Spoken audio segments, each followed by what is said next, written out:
Well, first of all, let's talk about this haircut. This looks amazing. When did you chop? It's like 2 days ago.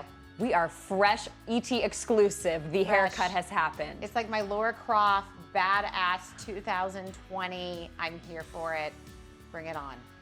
Bring it on. What are you ready to be brought on? I mean, everything right now. I'm here for everything. Say yes to all the things is my new motto. Okay. Yes to everything. Because here's the thing, when a new season of Housewives is premiering, the bring it on means the commenters, the criticisms, the drama, it all. Are you ready?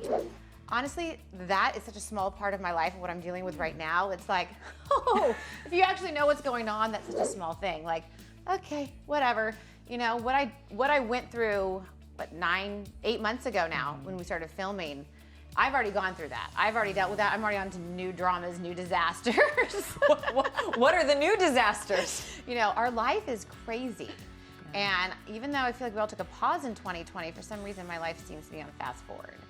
And the decisions I made 8-9 months ago obviously have had a lot to do with where I'm at now. And I don't know, I'm just here for it. The year of yes. I'm excited for 2020. This is my party. How dare you? These women are horrible. They lie to each other all the time. So where are you at now? So today I am 256 days sober. 1 day at a time, 256 1 days at a time. Congratulations. How do you feel about that? Grateful. I think I have a lot of gratitude. I have a lot of amazing people in my life that have supported me. And I'm so thankful that I was finally able to realize that I can't drink anymore. I tried every way to drink and none of them work. And so having that weight lifted off me, that it's not a choice anymore, I just, like I said, 1 day at a time, because I don't want to get ahead of myself, you know, but for today, I don't want to drink and I feel so good. I feel great. In that premiere, you say on camera, My name is Braunwyn and I'm an alcoholic. what was that moment like for you to say that knowing it was being filmed and that it would air all over and that you could not put that back in the box? By the time I said that in the confessional, it was okay. I had already said it to myself. I think that was the hard part, the first time I said it to myself. So when I quit drinking, it was January 30th, 2020. And I had my interview for the next season where we sit down with the producers to go about what's going on in your life. January 31st. The next day. The next day. So I kind of tiptoed around, oh, I'm getting healthy, whatever, because I hadn't committed. I just knew I knew things were out of control. I knew my life would become unmanageable. And then I called Captain Sandy from Below Deck Mediterranean. And because I knew she'd been sober for 30 years and I got her advice and she said, you had no problem being drunk on camera. Why are you having such a hard time getting sober on camera? And I had to admit the truth was because then I would be accountable. And that was scary. So once I talked to her, I called my producer and I said, here's the truth, I'm an alcoholic.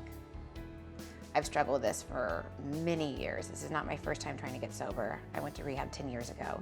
This is not new. This is just something I didn't tell you guys. This is something I kept to myself, thinking I could keep it under control. And he said, okay, do you want to film this? I said, I do. And I said, I want to do it right. I want to do it honestly, and I don't want to sugarcoat it. He's like, okay, we're in. So by the time I said that in front of all of you, I had already started going to support meetings. I'd already started taking the steps that I needed. You see a crazy scene on camera where I throw a glass and all that.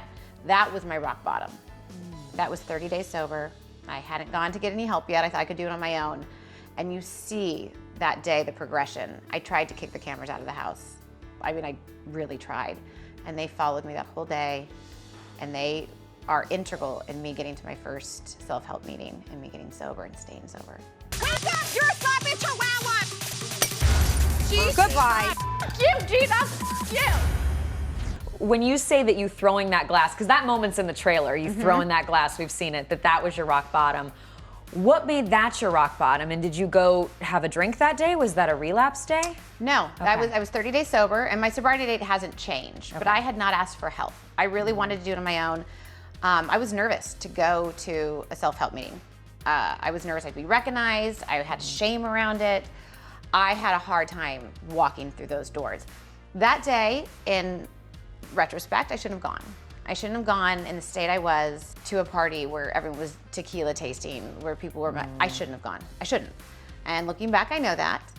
And I had an altercation with a cast member at the time. And, you know, here I am trying not to drink, and they say, go to the bar, go have another drink, go have another effing drink.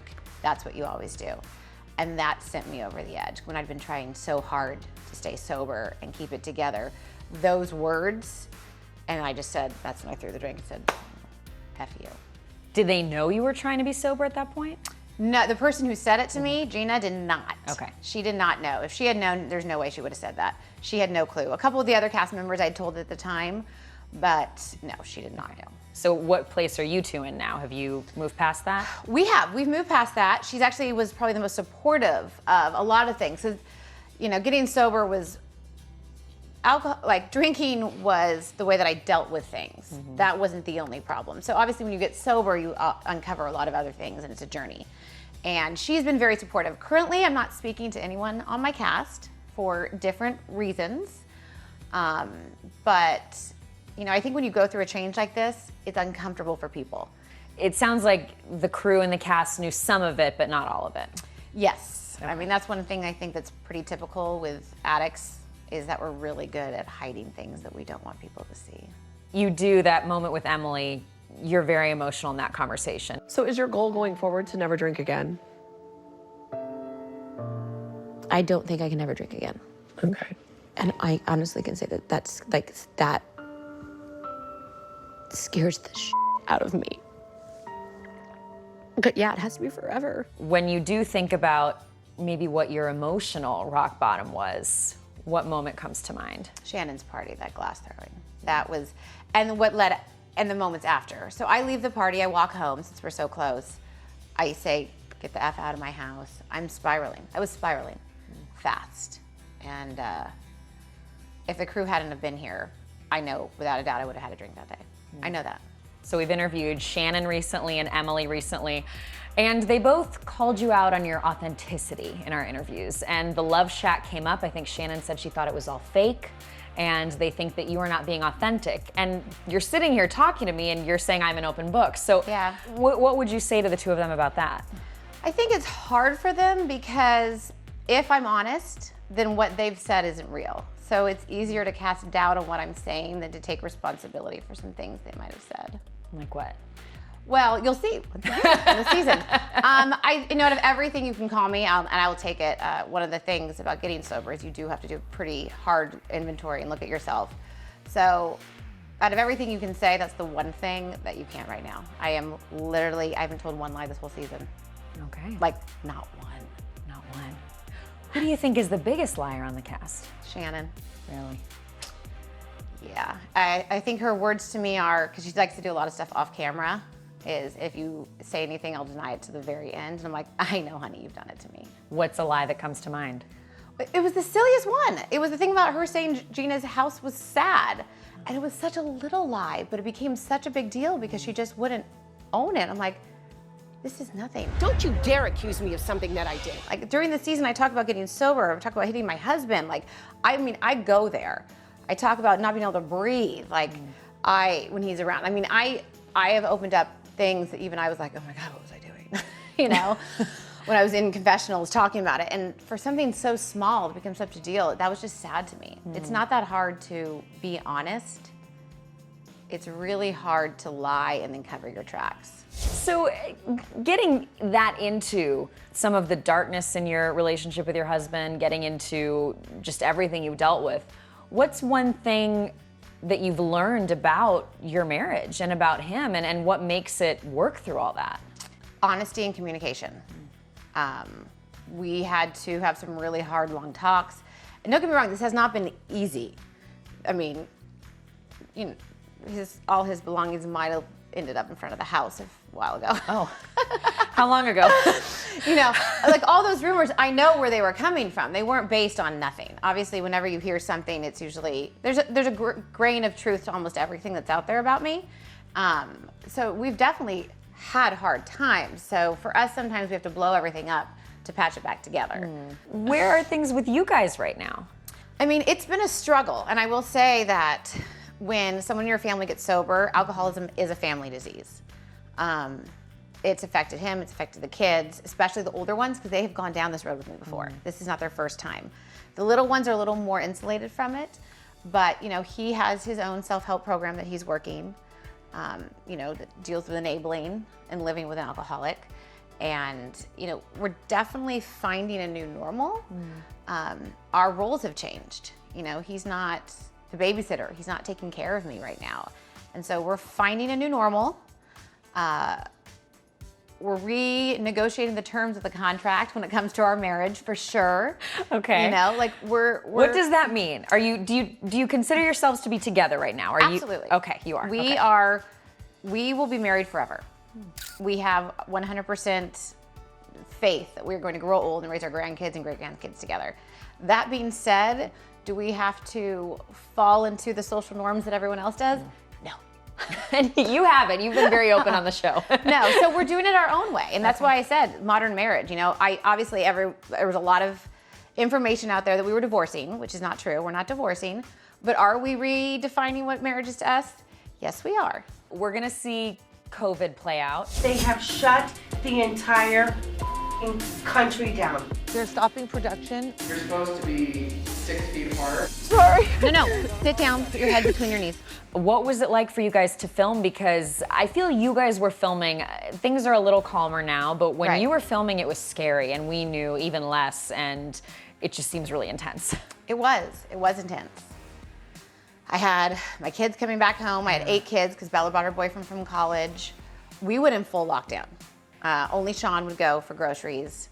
So, I mean, we had this whole house down. We got rid of the nannies, the housekeeper. We took it very seriously. You know, I come from a family of physicians.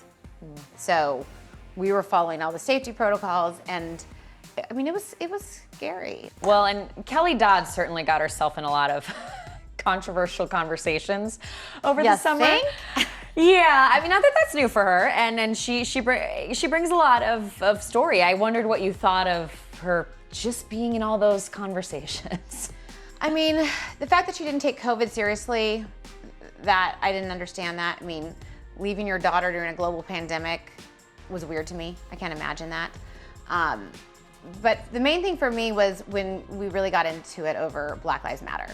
And that's sort of when I went, you know what, I'm out. I'm not doing this. And I called my producer at that time and I said, it was like a group text. I said, I don't belong here. I don't belong on the show. I know I'm in a contract, I have to keep filming, but like I need a person. I need like a decent human on this cast. And he is, God bless him, he talked me off a ledge. So you felt like there was nobody who you could turn to? There isn't anyone on this cast I can turn to when it comes to, you know, how I feel vocally, how I feel about Black Lives Matter, how I feel about LGBTQI rights. There's no one on this cast that I can turn to. What do you think of the way that they feel? I think it's very indicative of where we live. Have you been thinking about a drag name? Divine Devon. I don't know if another housewife has ever shared the journey of talking about their child, kind of exploring their gender and figuring that out. Was that a problem with the cast? Yeah, yes, yes. And we did, I would say at a certain point of filming, we railed it back when it went from costume to identity. Or Jacob said, hey, I'd like to take a step back, and we respected that. So, and you see all that. And I will say though, like Gina respected that. When I said, hey, I'm not gonna talk about that now, she was like, okay, I get it. But the rest of the cast, instead of listening and supporting, like when they had a chance to be an ally, they were just really judgmental and put it down. It was hard. It was really hard on a lot of really basic human levels for me. Like every part of my character was attacked. And some of these things are who I am. And it was just relentless, you know, relentless.